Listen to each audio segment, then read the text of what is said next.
Ang Ginoo, mga igsoon, naghatag og hukom ngadto sa katawhan sa Israel, labi na gyud sa ilang pangandoy nga mangayog hari. Ug tuod man natagaan silag hari nga si Saul, ug may warning ang Ginoo nga namugos man gyud mo karon, kanang hari nga mahatag nako ninyo maunay bati nga hari. Og niabot yung panahon nga si Samuel ang propeta naguol na gid siyang gatan-aw sa binuhatan ni Hari Saul. Nga ni ang Ginoo sad nga nakakita sa kahimtang ming agda ni Samuel nga ayo pagsige dihag kaguol, adtua ang akong gipili nga bag-ong hari. Siya nagpili sa ang Ginoo, o ang iyang gipili mao si David. Si David magbalantay og mga karnero sa iyang 8 ka managsuon sila, siya maoy ikawalo. Mabta na usagid na sa akong ipaglalaban nga kini bitang two child policy or one child policy nga mura bag ang gitan-aw sa kalibutan ang mapuslanon kanira yung una o ikaduha sayop yun na kay daghan kaayo ang mga tuanas dapits tumoy kinadaghanan na nga anak nga mao Hinooy pilion sa Ginoo para mahimong dako o mapuslanon kaayo nga tao. Timan si David ikawalo sa iyang mga managsuon. Kamo, kinsa ninyo dinhi ang ganahan pagyud kaayo nga makaanak og mga 8 ka buok kasang kamot?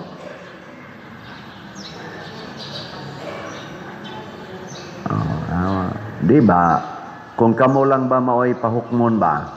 Ayaw na mo pag-ingon nga, minopos naman ko pa dito. Kibaw man ko anak, mga tiwasono naman mo, pero ang mental ba, ang dias mental setting, welcome ba ninyo? Kung naamoy anak, or naamoy apo, nga naminyo, moingon ba mo, ay gyud mo pag-pills ha, ay gyud mo pag-kondom, tuguti lang yun, bisag mo abot pag 8 inyong anak, mo abot og 12, okay ra gina, mo advise mo anak.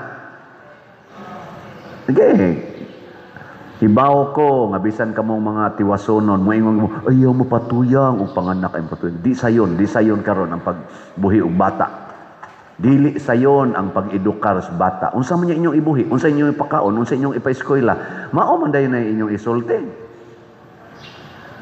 Abis na kaming mga pare, usahay, mo man na imong isulti. Labaw nag-arikas mga medical people. Igumas, ikatulong anak. Laigit tayo, patuyang lang mo panganak na, perti pa niyong lisura, lisod gani mo palit gani, gapas gani, lisod mo palit gani, idiha, o saan itawagan ng ubang mga gamit, diaper, niya sige mo panganak, yaw-yawan pas mga medical people. Pero tanawa ha, ang ikawalong anak ni Isay nga wagan ni giapil ni Isay pagpresentar ngadto sa propeta kay gatuo siya saon sa bata pa man na niya minus mo sa na siya kuan ikawalom sa nang anak karing gauna maori mga angayang himuong hari, pero ang gipili sa Ginoo si David. Ngano man? Hibaw mo? Hibaw mo? Pariha, tawa sa ko hibaw.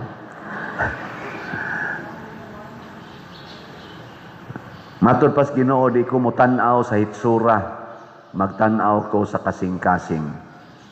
Si David, way reklamo nga siya mao'y gi-in charge pagbantay sa mga karnero.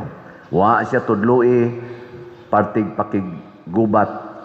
Kaysa una, tudluan magina sila ka ng mga espada, unsaon pagkuhan. Motong gahimo-himo nilang sa sigiyang kaugalingong panagang sa mga lobo. Gahimo siyang saplong. Tirador ba? Tirador. Sa ato po na, tirador. Pero yan, saplong tong iya. Way katudlo niya ato. Siya rasa do. Kay muto iyang paningkamot nga maprotektahan iyang mga karniro. Wa man siya tudlo iyon sa paggamit sa espada. Maubit atong pagkontra niya ni Gulayat. Niingon dahil si Saulo, dadaaning akong espada. Ayaw ko anak mahal ngari. Di ko kamaawa na mo gamit. Kanilang saplong ako. Kaya mo ni akong gigamit sa mga leon. Pasabot, ang kasing-kasing ni David, dili reklamador. Mo ginay una. Gilingay mong tupad.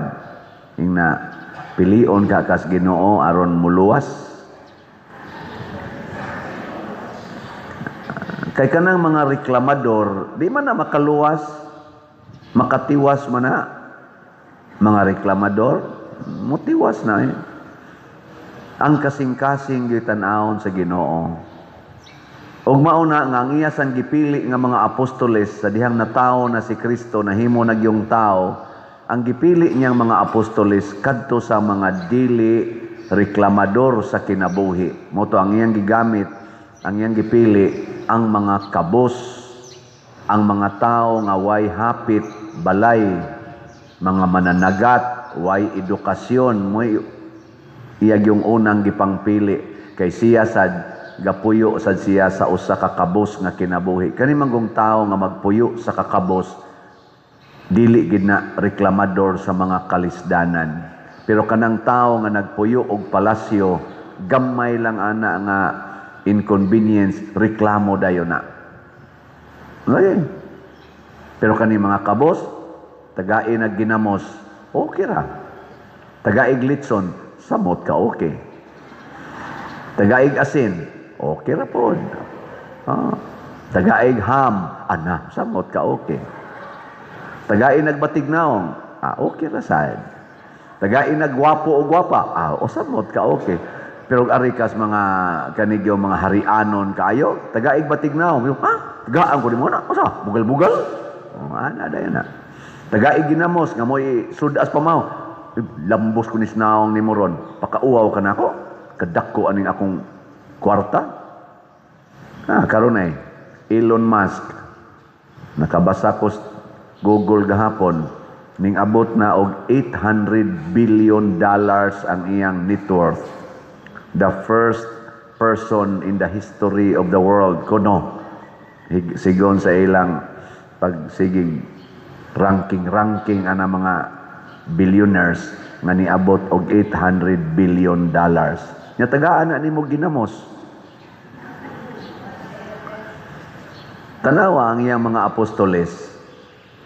Wa na manginahanglag luto. Nanguha rag ditsos mga trigo og ilang gikaon. Sa amo na dito sa bukid, gikilaw. Tagai kunog hilaw nga kanonon ang kanang mga dato. Nabang maglaguto ba nga, anang bugas mais ba nga kanang or humay nga, wa lutua, ipakaon nila, kay gigutom sila. Diba, ikabya nas naong nimo. Pero ang mga apostoles, basta na lay gikaon-kaon sila. Ang reklamador, ang mga pariseyo. Pagreklamo gyud pariseyo, nahimo dayon silang mga dautan.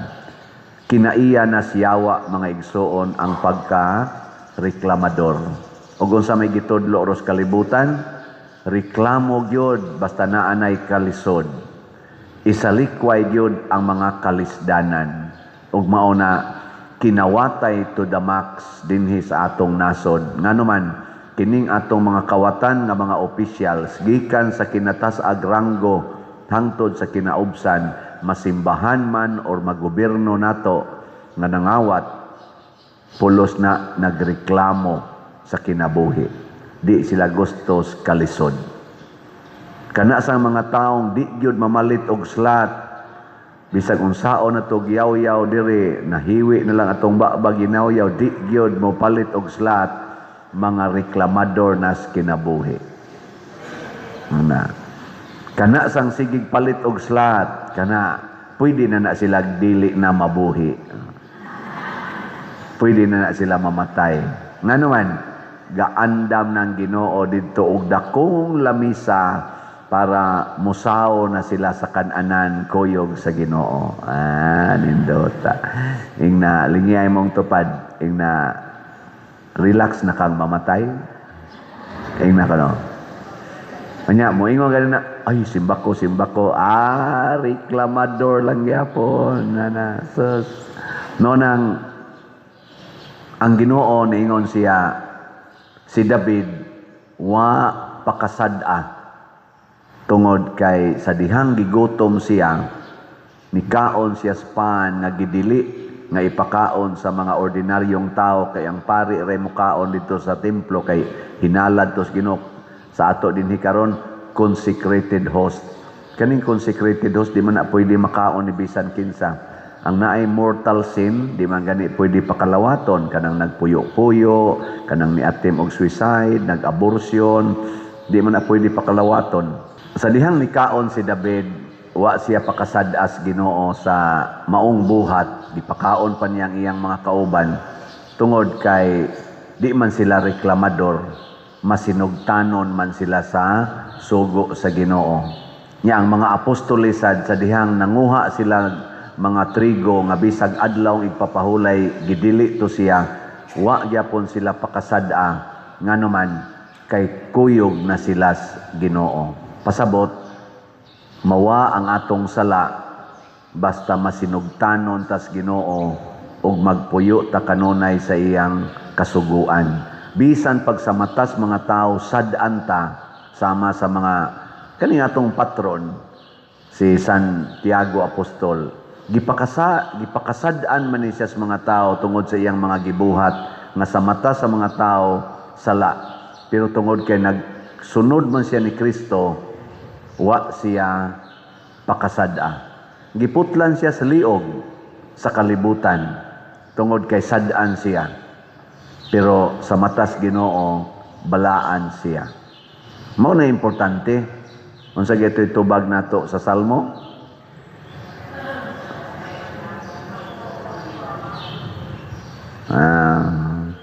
Hikaplagan ko si David, akong sulugoon. Kanay importante nga maliwat ta ni Hari David. Si Kristo gitawag sa og anak ni David. Nga naman, sulugoon manggod kanunay. Magpasugo ba? Ako, gisugo man ko nga ako'y parish priest dinhi. Nya naman tay daghang projectonon. So, nagpasugo ko. Kining pagpamalit og slots, nahimo tang sulugoon. Unya kung mamaligya kag slots, musamot gyud kapag ka maayong sulugoon. Dili lang ka mo palit, mamaligya pagyod. Nya ang pinaka-importanting ibaligya na tong slot karon unsa man? PSS PP. Kay para ni sa atong Sinulog Festival or Pit Senior nga pista karon na bang Huwebes no. Ako sang auhag ninyo pangimbitar gyud mo manimba dinhi labi na sa alas 6 sa hapon magsinog ta ighumas misa mga petisyon. So kaning tanan dinhi di lang ta maingon di pa man mi pilgrims, arita maghugop ta diri, magampo ta. Sama sad sa dito Santo Niño, may pilgrims dito, naay gi-assign pero mga tao damag yun ba. Ato sa nang buhaton dinhi. Nga naman, tungod kay maningkamo ta nga maliwat ni Santo Niño na ay kasing-kasing mapaubsanon, anda mo antos, og mahimo nga tinuod nga sulugoon sa Dios. Last na lang lingi sa imong tupad, na pwede ikay manglabas among bulingon karon. Pangutan ako no, pwede ka ikay manglabas among bulingon. Nya mo reklamo gani, peligro ng maimpierno, no? Mahimo gitang sulugoon para sa nanginahanglan.